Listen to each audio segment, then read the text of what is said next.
Bienvenidos a Historias Sagradas. This episode is brought to you by Progressive Commercial Insurance. Business owners, meet Progressive Insurance. They make it easy to get discounts on commercial auto insurance and find coverages to grow with your business. Quote in as little as 8 minutes at progressivecommercial.com. Progressive Casualty Insurance Company. Coverage provided and serviced by affiliated and third-party insurers. Discounts and coverage selections not available in all states or situations. Hoy nos adentraremos en un episodio oscuro y sombrío de la historia bíblica.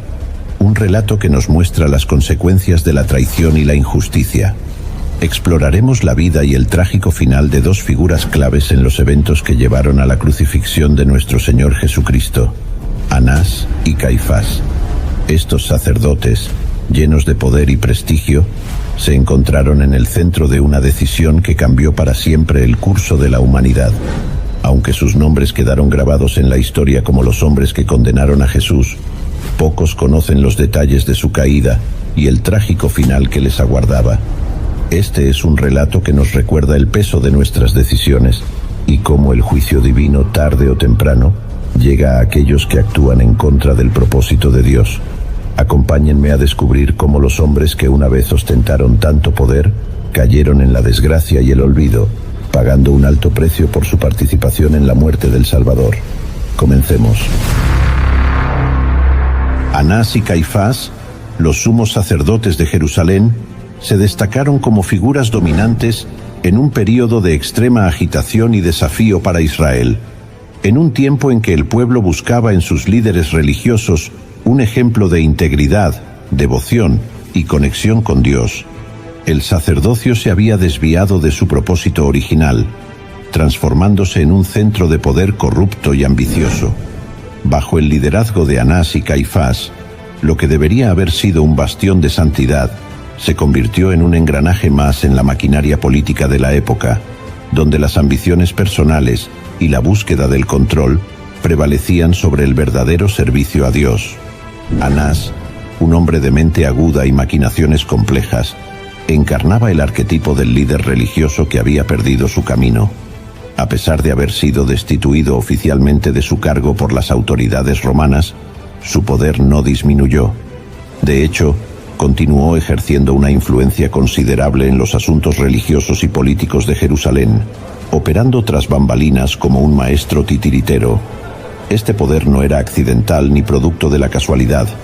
Era el resultado de una cuidadosa y deliberada construcción de una red de alianzas familiares estratégicas. Anás no solo confió en su experiencia y su conocimiento de las leyes y tradiciones judías, sino que también se aseguró de que su legado de control permaneciera intacto a través de su familia. La influencia de Anás se extendió a través de sus hijos y su yerno, Caifás, quienes ocuparon en diferentes momentos el cargo de sumo sacerdote. Esta sucesión no fue un accidente del destino, sino una jugada maestra de Anás para mantener el control sobre el templo y las decisiones cruciales del Sanedrín, el Consejo Supremo que gobernaba sobre los asuntos religiosos y judiciales de la nación. La familia de Anás se convirtió en una dinastía de poder religioso, donde el título de sumo sacerdote era tanto una herramienta de influencia política como una posición sagrada. Caifás, el yerno de Anás, emergió como una de las figuras más influyentes y estratégicamente posicionadas en la compleja red de poder que definía la vida religiosa y política de Jerusalén en los tiempos de Jesús.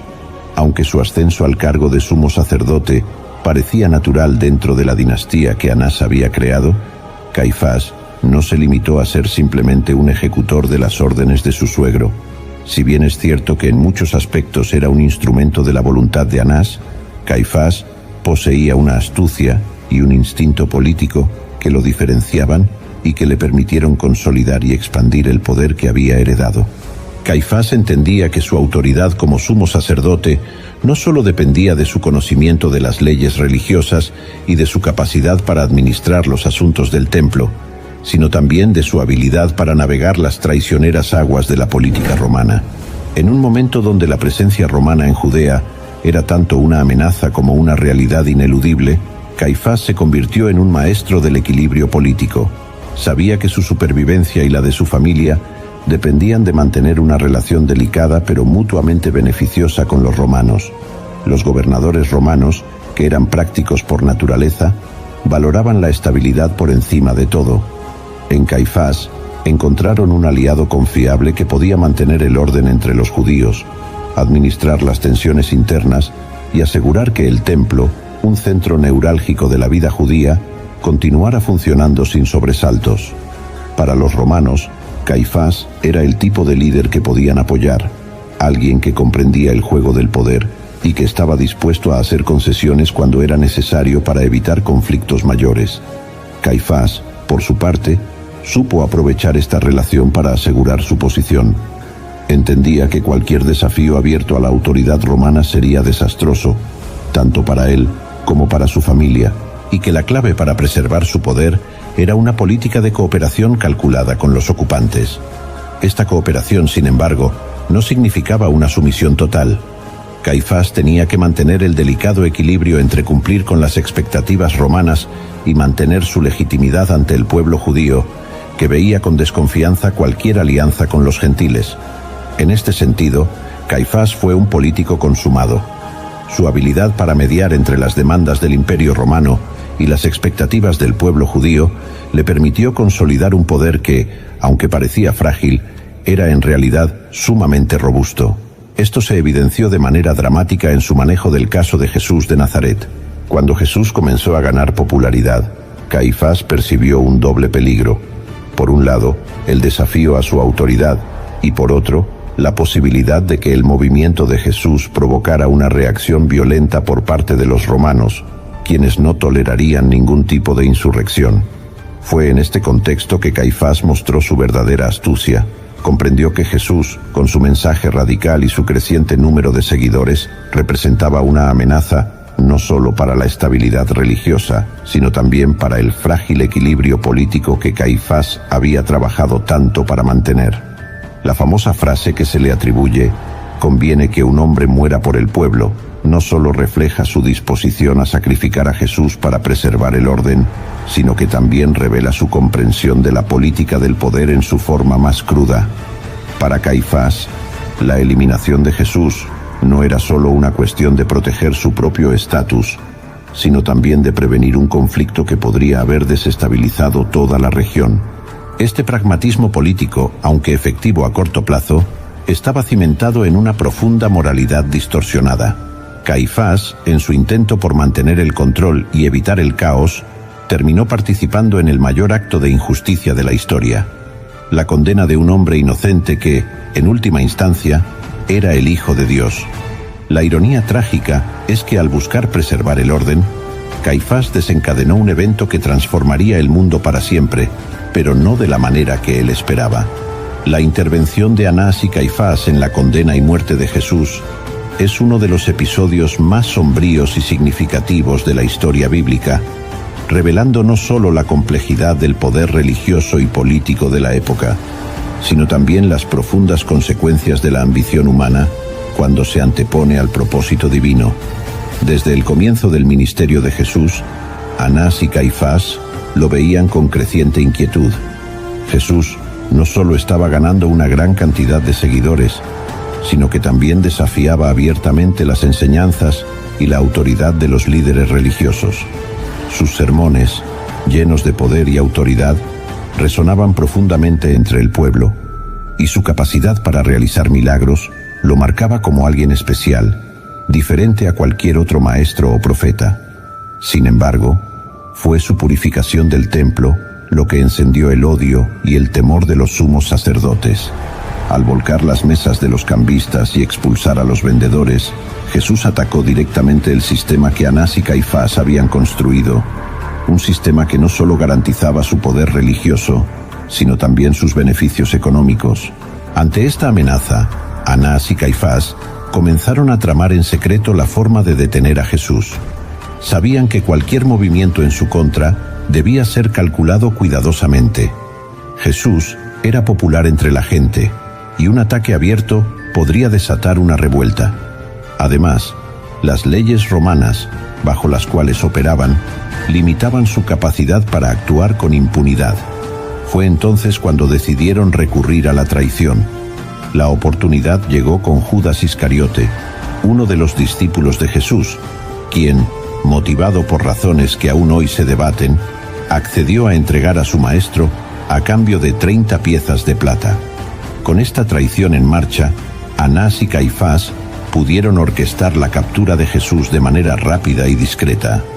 Lo arrestaron en el jardín de Getsemaní, lejos de las multitudes que solían seguirlo, en la oscuridad de la noche, cuando la ciudad estaba en calma.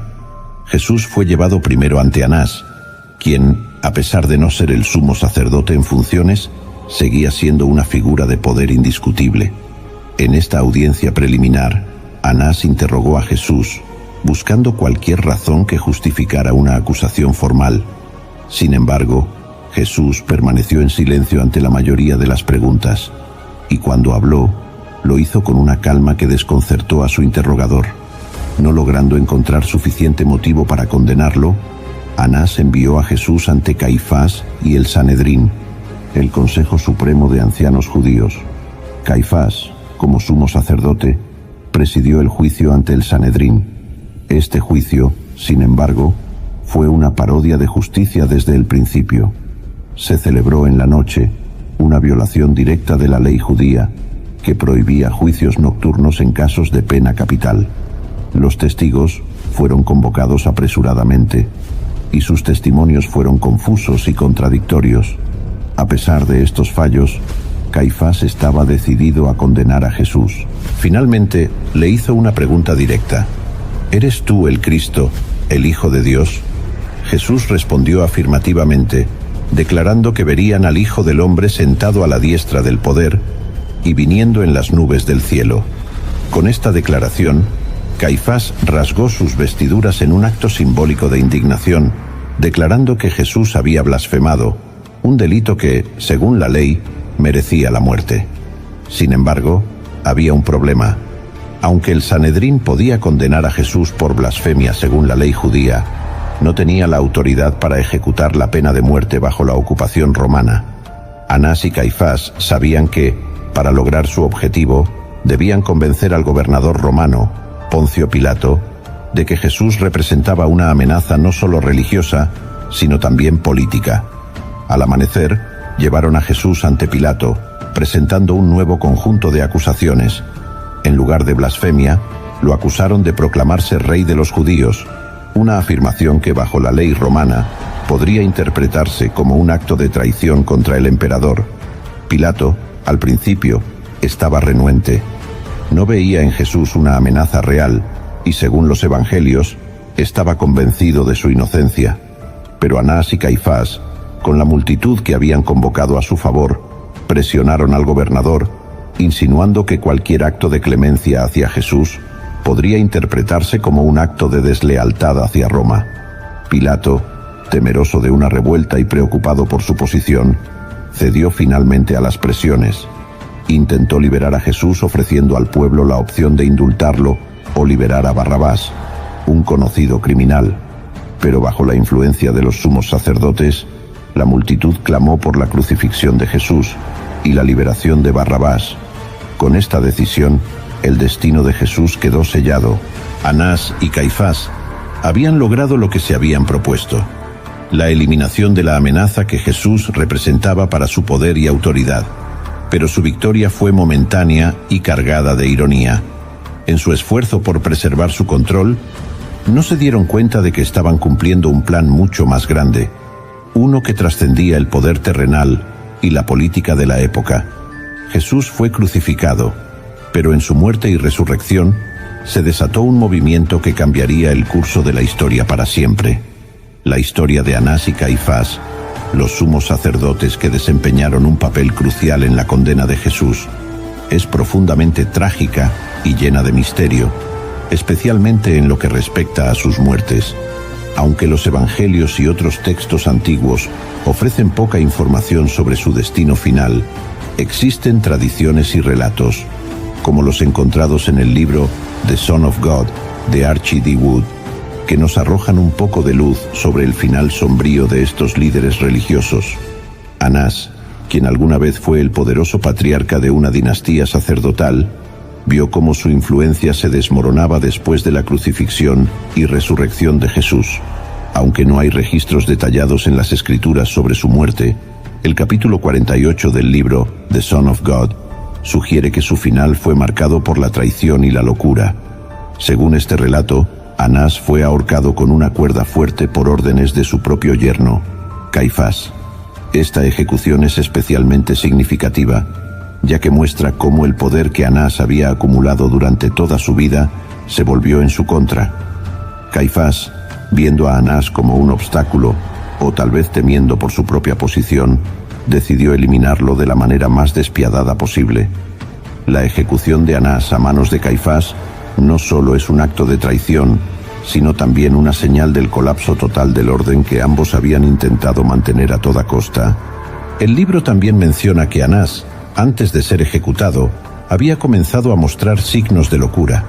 Se dice que, atormentado por la culpa y el remordimiento por haber condenado a muerte a Jesús, Anás empezó a golpearse la cabeza contra las paredes, en un intento desesperado por escapar de su propia mente.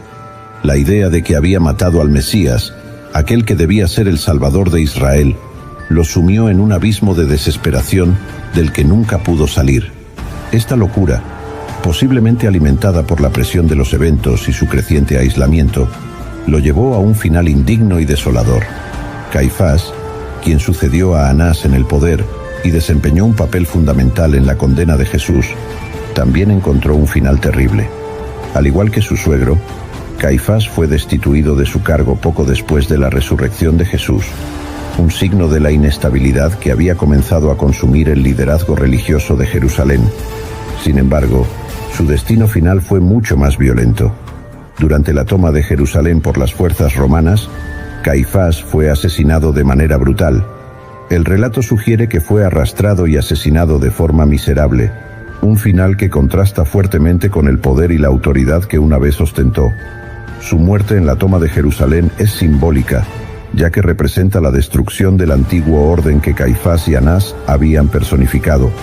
La ciudad que ellos intentaron controlar, manipular y defender, finalmente cayó en manos de los mismos romanos con quienes habían colaborado, y Caifás pagó el precio con su vida.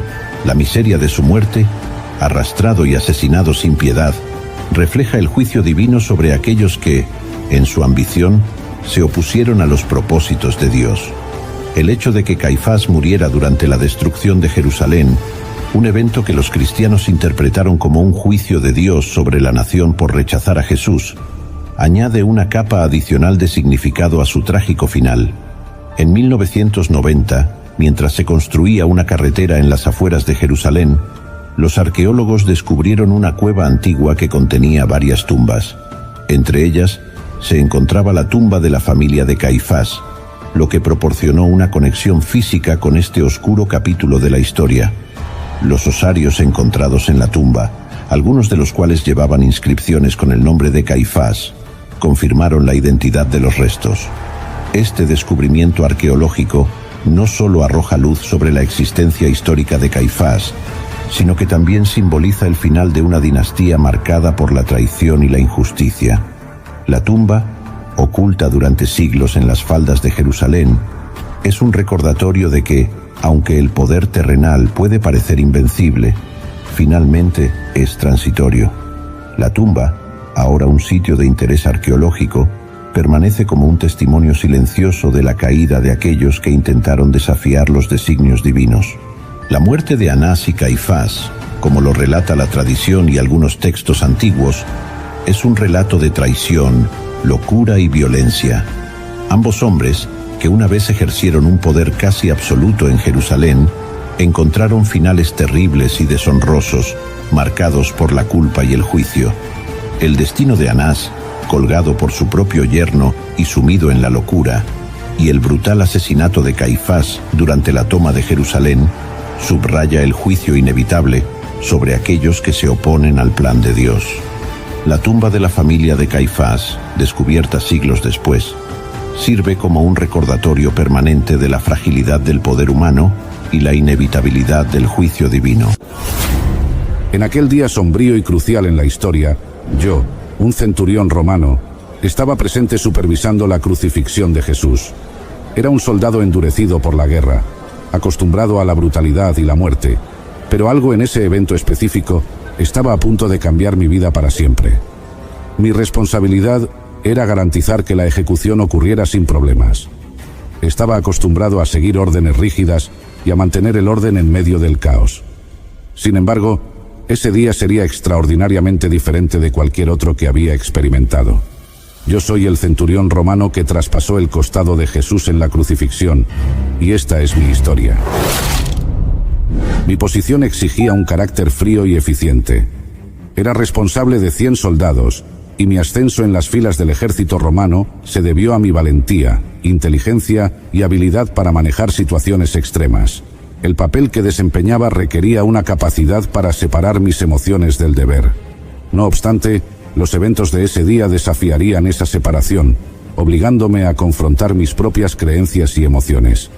Mientras observaba a Jesús ser llevado a la crucifixión, no podía ignorar la dignidad con la que enfrentaba su muerte inminente. Once upon a mundane morning, Barb's day got busy without warning. A realtor in need of an open house sign. No, 50 of them, and designed before 9. My head hurts. Any mighty tools to help with this plight? Aha! Barb made her move. She opened Canva and got in the groove. Bulk creating Canva sheets. Create 50 signs fit for suburban streets. Done in a click, all complete. Sweet! Now, imagine what your dreams can become when you put imagination to work at canva.com. Estaba acostumbrado a ver a hombres suplicar por sus vidas, maldecir a sus verdugos o sucumbir a la desesperación. Sin embargo, Jesús mantenía una calma impresionante incluso mientras era torturado y ridiculizado. Esa serenidad comenzó a sembrar una semilla de duda y curiosidad en mi corazón. La multitud que asistía a la crucifixión estaba en frenesí, instigada por los líderes religiosos que querían ver a Jesús muerto. Para mí, eso era solo otro día de trabajo, otra ejecución para mantener la paz romana. La tarea de supervisar crucifixiones era para mí una rutina sombría, pero necesaria para mantener el orden y la autoridad del Imperio Romano. La crucifixión de Jesús, no obstante, comenzó a destacar de todas las demás que había presenciado. Durante el juicio, el sumo sacerdote desafió a Jesús a declararse el Hijo de Dios. Jesús, con firmeza, confirmó, causando un impacto profundo en mí que presenciaba todo. «Tú lo has dicho», respondió Jesús. Esta declaración fue un punto de inflexión. El sumo sacerdote rasgó sus vestiduras, acusando a Jesús de blasfemia, lo que llevó a su condena. Presente durante este intercambio, vi la calma y la autoridad con que Jesús respondió a las acusaciones. No se defendió ni suplicó por misericordia, en cambio, afirmó su identidad divina, sabiendo que eso sellaría su destino. Este comportamiento contrastaba fuertemente con el de otros condenados, que a menudo recurrían a la desesperación o la negación. Jesús fue llevado al pretorio, donde los soldados se reunieron a su alrededor, burlándose e infligiendo un dolor indescriptible. Lo desnudaron, le pusieron un manto escarlata y trenzaron una corona de espinas colocándola en su cabeza. Luego le dieron una caña simbolizando un cetro y se arrodillaron ante él en burla diciendo: «Salve, Rey de los judíos». Le escupían, tomaban la caña y golpeaban su cabeza repetidamente. Observando todo esto, no pude evitar notar la dignidad de Jesús ante tanta humillación. Cualquier otro hombre habría suplicado por misericordia o gritado de dolor, pero Jesús se mantuvo en silencio, soportando el sufrimiento con una tranquilidad que desafiaba la comprensión humana. A medida que Jesús enfrentaba más humillaciones y torturas, su respuesta permanecía constante. No maldijo a sus verdugos ni intentó escapar. En cambio, continuó demostrando una fuerza tranquila que desafiaba mi comprensión. Esa fuerza no era física sino espiritual, y comenzaba a despertar una nueva percepción en mí, un soldado endurecido. La multitud, incitada por los líderes religiosos, exigía la crucifixión de Jesús. Pilato, cediendo a la presión, entregó a Jesús a los soldados. Nuevamente vi la calma de Jesús en medio del caos. «Crucifícalo, crucifícalo».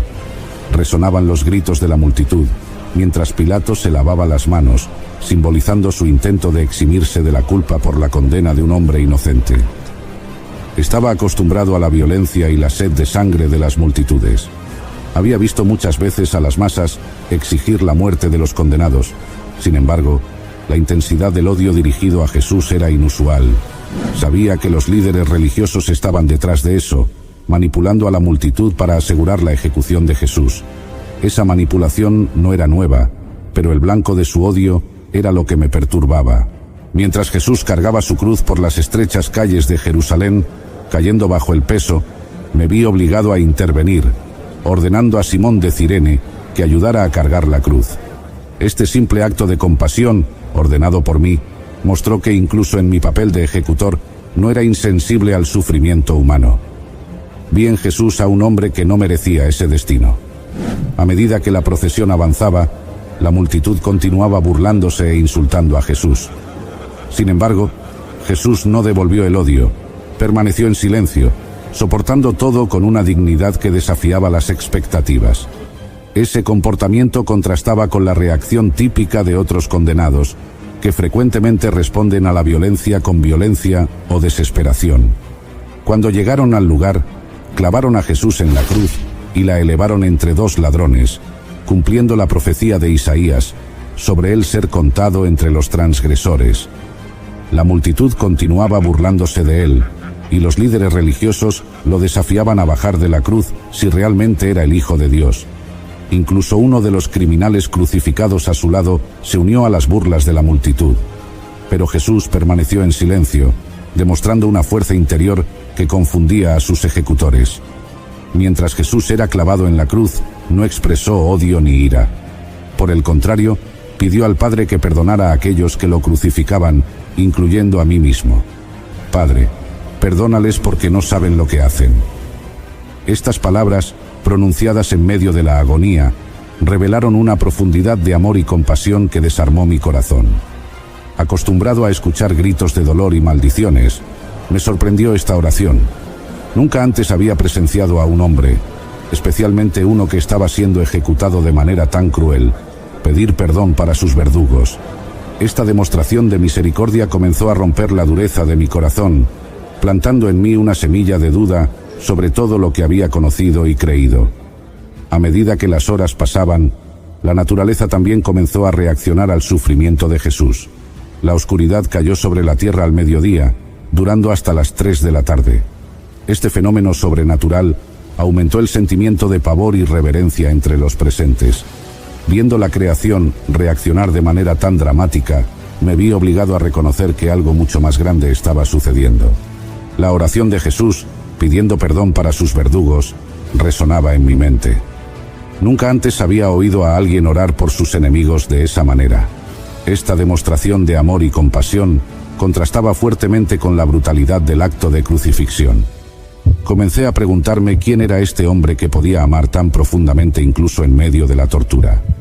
Mientras los soldados echaban suertes, Jesús continuaba sufriendo en silencio, mostrando una resistencia y una serenidad que desafiaban la comprensión humana. Para mí, cada momento aumentaba mi convicción de que este no era un hombre común. Reflexionaba sobre las historias y los milagros que había oído sobre Jesús, y me preguntaba cómo alguien con tanto poder y compasión podía ser condenado a muerte. Y Jesús, clamando otra vez con gran voz, entregó el Espíritu. Y he aquí que el velo del templo se rasgó en dos, de arriba a abajo. La tierra tembló, y las piedras se partieron. Estos eventos físicos reflejaban la magnitud espiritual de lo que estaba ocurriendo. El velo del templo, que separaba el lugar santísimo, fue rasgado, simbolizando la nueva alianza entre Dios y la humanidad a través del sacrificio de Jesús. Era viernes, y al día siguiente sería la fiesta de la Pascua, una celebración sagrada para los judíos. Los jefes judíos no querían que en el día sábado los 3 hombres siguieran colgados en las cruces, porque ese sería un sábado muy especial. Con gran urgencia pidieron a Pilato ordenar que se les quebraran las piernas a los 3 hombres para acelerar su muerte, y así poder retirar los cuerpos antes del anochecer. Los soldados, siguiendo las órdenes, fueron y les quebraron las piernas a los 2 que habían sido clavados junto a Jesús. Pero cuando llegaron a Jesús, se dieron cuenta de que ya había muerto. Había una calma extraña en su semblante, una paz que sobrepasaba todo entendimiento. Por eso no le quebraron las piernas, cumpliendo sin saberlo las antiguas profecías. Y fue entonces cuando me acerqué a Jesús. Con mi lanza en mano, perforé su costado para asegurarme de su muerte. Al instante salió sangre y agua, un signo claro de que su sufrimiento había terminado. Pero ese acto simple y brutal resonó en mi corazón de una manera que no puedo explicar. Todo esto sucedió para que se cumpliera lo que dice la Biblia: no le quebrarán ningún hueso. En otra parte, la Escritura también dice: mirarán al que atravesaron con una lanza. De repente, la tierra tembló y una oscuridad sobrenatural cubrió el cielo. Estos signos cósmicos nos conmovieron profundamente a mí y a los soldados que custodiábamos a Jesús. Nunca habíamos presenciado algo semejante.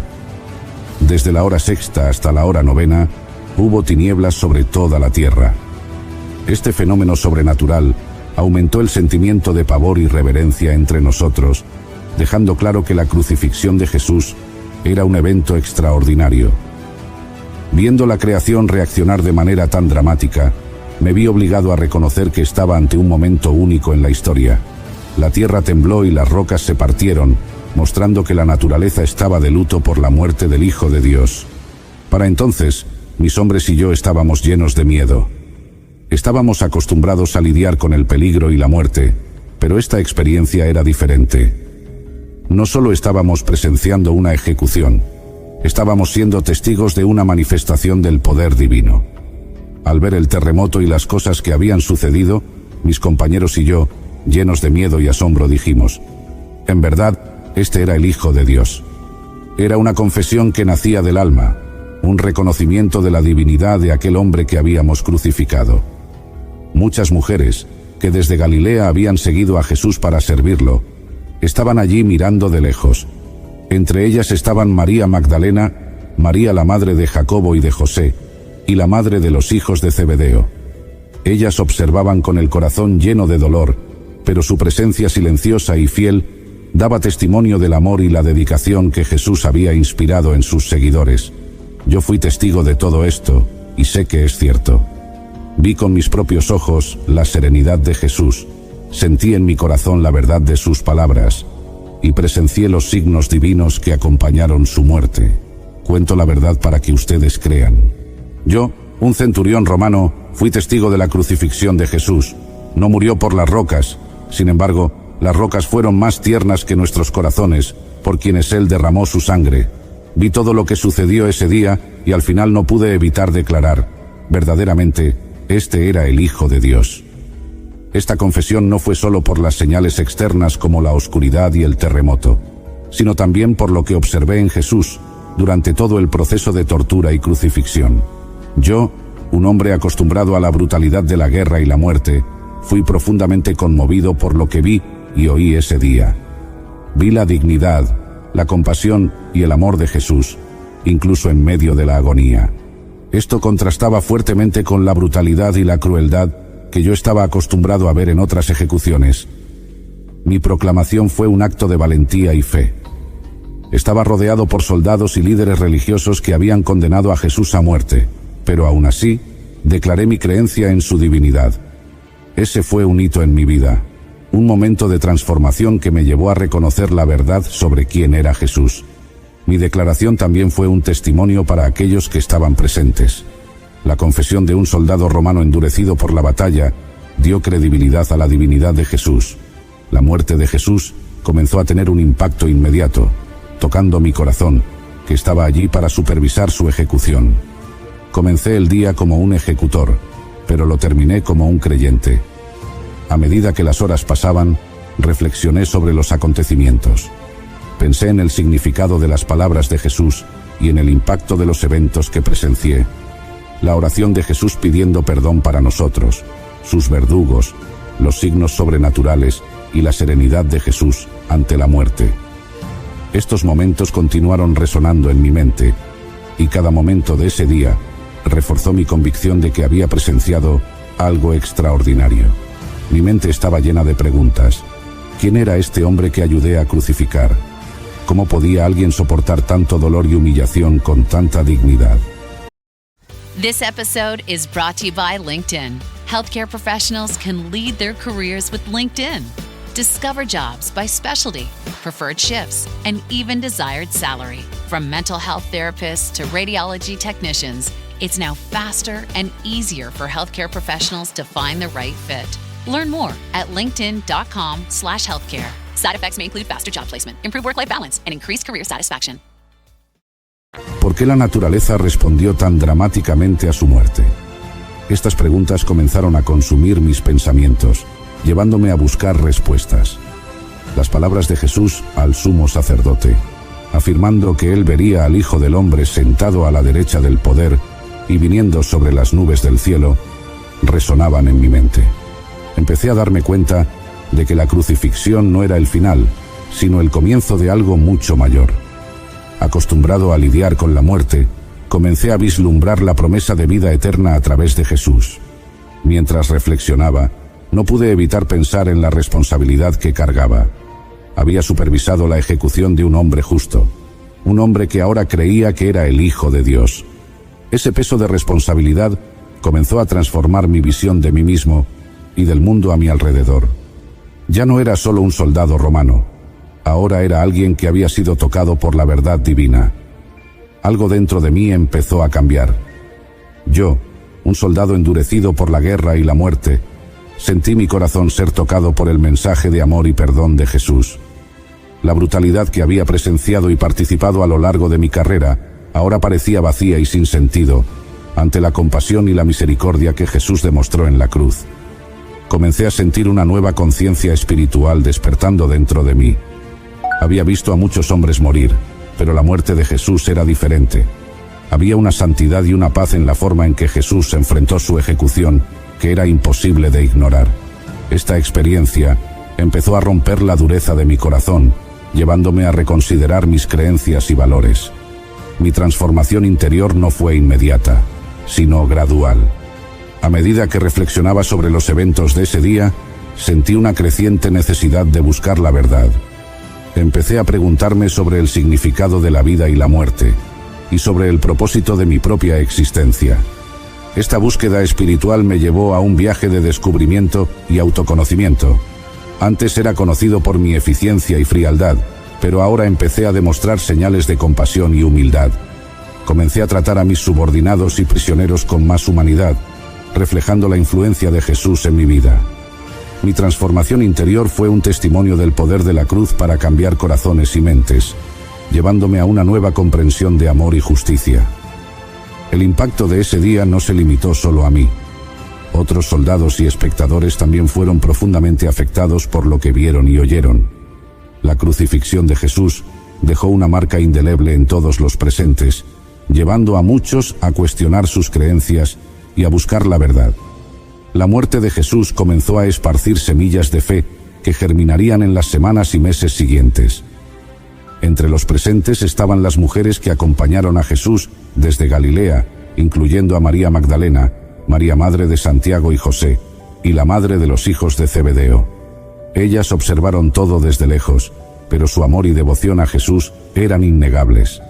Estas mujeres serían las primeras en presenciar la resurrección de Jesús, y su testimonio sería crucial para esparcir la buena nueva. La crucifixión también tuvo un impacto significativo sobre José de Arimatea y Nicodemo, ambos miembros del Sanedrín que secretamente creían en Jesús. Arriesgaron sus reputaciones y posiblemente sus vidas para pedir el cuerpo de Jesús a Pilato y enterrarlo con dignidad. Este acto de valentía y fe demostró que la muerte de Jesús estaba comenzando a transformar corazones, incluso entre los líderes religiosos. Yo, el centurión que comenzó el día como un ejecutor, lo terminé como un creyente. Mi declaración de fe fue un hito en la historia de la salvación, mostrando que incluso los más endurecidos pueden ser tocados por la gracia divina. Mi transformación sirvió como un poderoso testimonio del poder redentor de la cruz, inspirando a otros a buscar la verdad y a abrazar la fe en Jesús.